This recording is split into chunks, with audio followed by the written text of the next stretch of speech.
good, everyone? It's Zach, and welcome back to Grailbound Gaming. I'm gonna be talking a lot about the NES, and yo, check out this dope shirt that I was able to pick up. It actually commemorates the release of the NES console here in North America in October of 1985. And in the subsequent years to follow, Nintendo actually released the NES console in different bundle packages. With the first being the original control deck that came with the two NES controllers, but then after that, the world was introduced to Rob the Robot through the deluxe set. There was the power set that came with the power pad, and then there was the sports set, which included a multiplayer adapter that allowed up to 4 players to connect to a control deck. And then, of course, last but not least, there was the action set, which included the Zapper light gun. So this is actually the second version of the action set. The first version had a gray Zapper light gun, but as you can see here, this one is orange. So this is the second version. And yeah, I was able to pick up this thing from one of my local retro video game stores. They had it priced at $235, but look, there was no way in Heezy that I was going to pay that price. So I ended up bringing in a bunch of games, got some excellent in-store credit, and I was able to bring that price all the way down to $60. So yeah, that's right. For $60, I was able to buy a complete in-box NES action set. So in this video, I'm going to share 5 reasons for why I decided to pick up an NES console. And then later on in the video, we're gonna take a look at the box in detail, and I'll show you all the contents that you get so that you all will be provided with the complete in-box experience. So yeah, we're gonna have a lot of fun. It's gonna be very cool and entertaining. So I definitely encourage you to stick around. Without further ado, let's get to it. So the first reason for why I decided to buy an NES is really just plain curiosity and being intrigued by hearing about other people's experiences with the console. So I know for a lot of people out there, including some of you, the NES was your very first console. It was your introduction into video games. And for me, that wasn't the case. I was born in 1990, but I didn't start playing games until like 2002 when I was like a preteen. And my first home console was the original PlayStation 1. So I never really had the opportunity to experience the NES console and what it had to offer. And through watching a lot of videos and even talking with folks, you know, when they shared their experiences with the game, it got me really intrigued, like why people were excited and had nostalgia for a console that came out in the mid 1980s. So with that being said, I was like, you know what? Even though I didn't grow up with this console, I think it'd be really cool to experience this console in the present age as an adult. And here we are. So yeah, that's my very first reason. Now, my second reason involves me wanting to experience the feeling of being in an arcade at home. Just like, you know, some of you out there, I grew up going to arcades, right? And I have very fond memories of like, you know, going to an arcade, spending the whole entire day there, whether it was by myself or with siblings and playing the games and winning prizes and things like that. And even as an adult, you know, whenever I do get an opportunity, I like to go to barcades as well. And you know, the thing about the arcades, there are some very challenging and difficult games, but they're fun and they're designed to be multiplayer. You know, there may be a couple that are single player, but for the most part, they are multiplayer games. And if you do go to an arcade, I could think of a few genres of games that you could definitely expect to find when you do go to one. So for instance, there's fighting games, there are racing games, there are beat 'em up games, shoot 'em up games or shmups. There's also light gun games and then pinball games, right? So the next time that you go to an arcade, definitely take a look around and I guarantee you will find all of those games there. Another, you know, memory that I could think of too with the arcades is how, you know, the games were designed to be challenging, right? And if you know, failed a certain portion of the game, or if you, for instance, were playing a game and your character got knocked out, there would be this countdown feature from 10 to 0. And basically during that moment, you would have to quickly input tokens into the machine and press start to continue the game. If you didn't, then the game would just automatically end, right? And it would just be over. And I remember like wanting to always get the best score and always wanting to surpass and do better, even when I felt the game and it was game over. I always wanted to go back and challenge myself. And not only that, but if you did achieve a high score in the game, you were even able to input your initials into the leader scoreboards that was within the game. So anytime that you came back in the future or people, played the game after you, they'd be able to see your initials and what score you got. And then they'd be like, you know what? I want to beat that person. I want to beat their score. So, just having fond memories of going to the arcade and, having those experiences and feelings of joy and excitement, I really want to experience that at home. And I know that there are, games on the modern platforms that allow us gamers to be able to experience that, but I really wanted to go back toward the older retro style of gaming. And from the little bit of history that I did do research on for Nintendo, the NES was designed to do exactly just that. It was designed so that its consumers would actually experience the same type of feelings that would be felt if they were inside of an arcade, but instead they would just be at home. So that's my second reason. Now, my third reason for why I bought an NES deals mainly with preservation. And as someone who is a physical collector, for me personally, I just like being able to own my games physically as well as my consoles.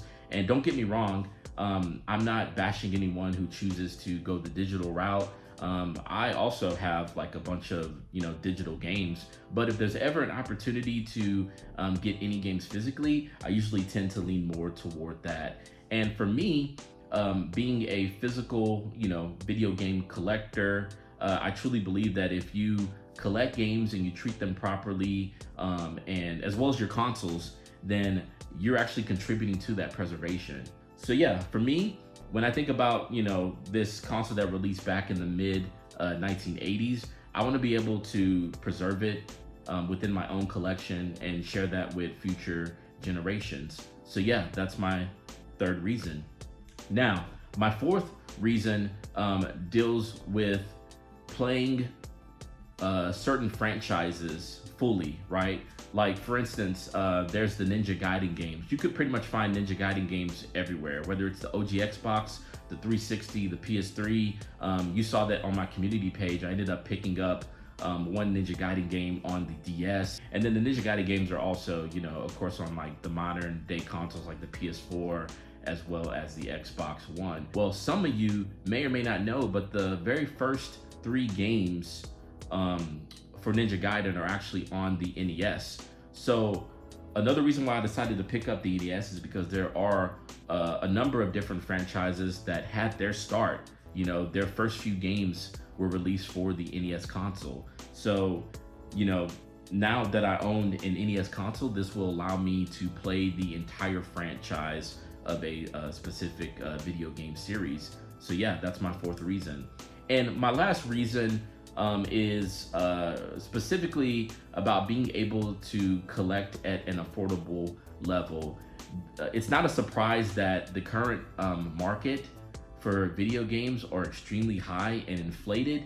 There are even games that are costing well over $100 that are horrible, crappy games that should not even cost that much.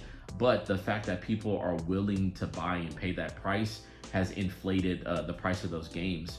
And I truly believe that games honestly shouldn't be that expensive. But that's the way that things happen sometimes. And since the current market for retro video games are high, you have to find other ways to collect without breaking the bank. And when it comes to the NES, best believe that there are a lot of affordable games that are $20 or less. And these games aren't crappy. They're actually really great games. But it would be games that you'd be able to spend your money on from time to time and not break the bank. And with that being said, there are some high dollar NES games out there. Do not get me wrong. Best believe that there are some $100+ games that do exist. But with the NES having such a very large library, you can find some really great games for $20 or less to build your collection. And if any of you out there are ever wondering what it would be like to collect for the NES, or how are the prices these days when, you know, things are just crazy at the moment. I'm here to tell you and like reassure you that you can definitely collect for the NES because it does have very cool, really neat, affordable games that you can buy. So these are my 5 reasons for why I bought an NES. And now I think it's time to not only take a look at the box in detail, but open this bad boy up and see what we would get with the action set. So let's get to that. Okay, everyone, as promised, this is a closer look at the NES action set. If you were to pick one of these up back in 1989, then you would get the control deck that comes with 2 controllers, the orange Zapper light gun, and the double game pack that has Super Mario Brothers and Duck Hunt. So really cool. You can also see too, there's that price tag of $235 that I mentioned earlier. No way I was gonna pay that price. Now this box is in fair condition. It's been worn through the years and I definitely want to get a better box. So if anyone knows where I can find a better box to replace this one with, definitely reach out to me and let me know. And yeah, let's take a look at the back. Gonna flip this around and bam, there we go. Action-packed excitement for the entire family. That's one thing that I do give Nintendo a lot of credit for, is that they marketed this console as an entertainment system to families. And it's really cool being able to see parents have fun with their kids playing video games on the NES console. Now check this out. It says, now the entire family can get in on the action. The Nintendo Entertainment System action set is a video system designed with the entire family in mind. That's because only Nintendo offers innovative accessories like the NES Advantage and NES Max for added excitement, and a vast library of game packs that are both similar and sophisticated enough to challenge the abilities of everyone in the family. So yeah, we call them cartridges today, like NES cartridges, but Nintendo called them game packs. It's really cool to see that the entire family was kept in mind for this type of entertainment system. And they even mentioned a couple accessories. The NES Advantage was a arcade joystick. I'll put a picture up here for that one. And then the NES Max was a controller that allowed the user or player to move 360 degrees, so 8 different directions versus the traditional 4 directions if you just have a D-pad. So yeah, like, it's so cool that Nintendo decided to bring the NES over to the North American region, because in Japan it was known as the Famicom and sales were booming, sales were amazing. But in the US around that time, like 1983 to 1985, there was a very dark period known as the video game crash. And during that time, there were video games being released that were of poor quality and were not fun at all. People were losing interest in playing arcade games and were migrating over to the PC. So then, you know, Nintendo basically took a gamble and was like, yo, we're gonna bring our NES console over to the US and market it as an entertainment system. And also too, if you take a look at it here as well, you can see that it is a front loader, right? A front loading system. And that's because in the US, you know, people grew up with VHS players, so it definitely resembles one, which I think is unique. The last thing I want to point out on this box is there is this official Nintendo seal of quality. You know, if you don't know about this seal, go and check all of your Nintendo games, whether that's on the 3DS, the DS, the Game Boy, GameCube, the Wii U, the Switch. You can definitely find this official Nintendo seal of quality. And the reason for that was because of what I mentioned a little bit earlier about the video game crash and about all these games coming out with poor quality. So what is the meaning of this Nintendo seal of quality? Well, let's take a look in this paragraph here. And it says, and every product available for the Nintendo Entertainment System contains our quality seal. It's our way to assure you that these products have met our standards of excellence in workmanship, reliability, and most of all, entertainment value. So that is super cool, and shout out to Nintendo for bringing us this amazing console to the North American region. Okay, let's open it up and take a look at everything inside. Okay, everyone, so we have the box off, and here we go. Bam. So if you got one of these in the late 1980s, then this is what you would find. And this is all complete, right? So we have the control deck as mentioned. We have the double pack right here in the Nintendo sleeve that has Super Mario Brothers and Duck Hunt. So we'll set that aside over there. And you can see we have two controllers right here. This is a little like power cord right there, an AV cable, and then here's the zapper light gun. So yeah, you get all of that in the action set. And then I also want to take a look too at some of these items as well. I'm using one hand here, so let me just go on ahead and get them out of the bag. Right off the back, this is the instruction booklet or manual for Duck Hunt / Super Mario Brothers. So that's really cool. So that makes that complete. It didn't come with a box, but at least it came with a sleeve and the manual. What's this right here? Oh yeah, do not use with front or rear projection TV. I guess there was like an issue where if you played some games and you maybe left the games on too long, then it would actually burn an image into the screen of the television. So this is a warning to not do that with, the NES. And then here is a little booklet on the zapper gun right here. So that's cool. Probably a little instructions manual, a little operating manual and how to operate it. So that's awesome.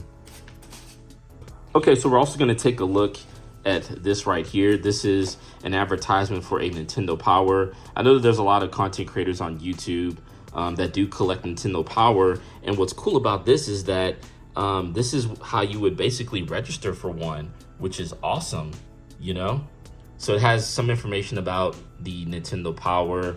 I think this is really cool. Think about it, y'all. This is from the late 1980s and it is in great condition. So as a collector, I'm definitely happy. Yeah, this is like another warranty registration booklet where you can register for your warranty with Nintendo right there. So that's really cool. And then the final piece to this action set is this amazing poster. I'm not going to open it up because I'm trying to preserve it as much as I can, and maybe we'll frame it in the future. So I will post a picture of what it looks like on the front and on the back. So yeah, there we go. That is the complete unboxing experience of an NES action set. Okay, everyone, thank you all so much for tuning in to watch today's video, and I do hope that it provides you all with better insight into how video gaming was back in the late 1980s. Definitely expect more NES content to come on the channel. With all that being said, if you do like this type of gaming content, I definitely encourage you to subscribe to the channel and even hit that notification bell. That way you can be notified every time that I drop a new video. And I want to know two things in the comments down below, with the first being, what are your top 3 NES games and why?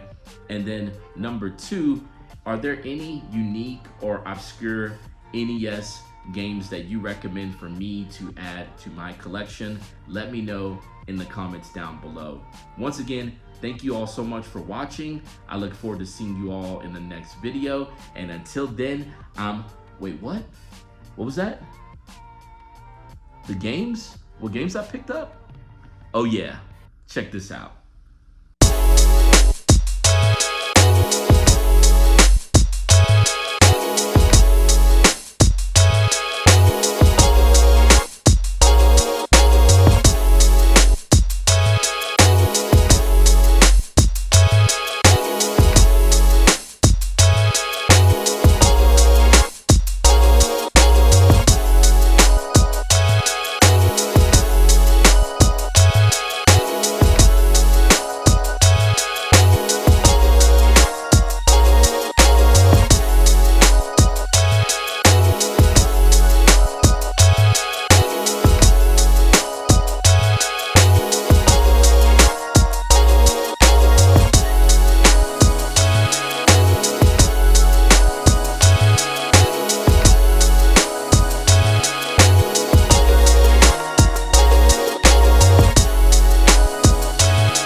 Oh man, definitely glad to be done filming.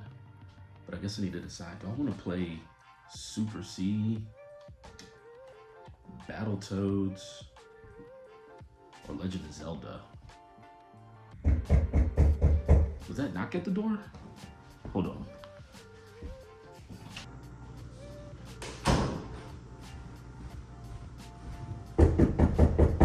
I'm coming. Hold on.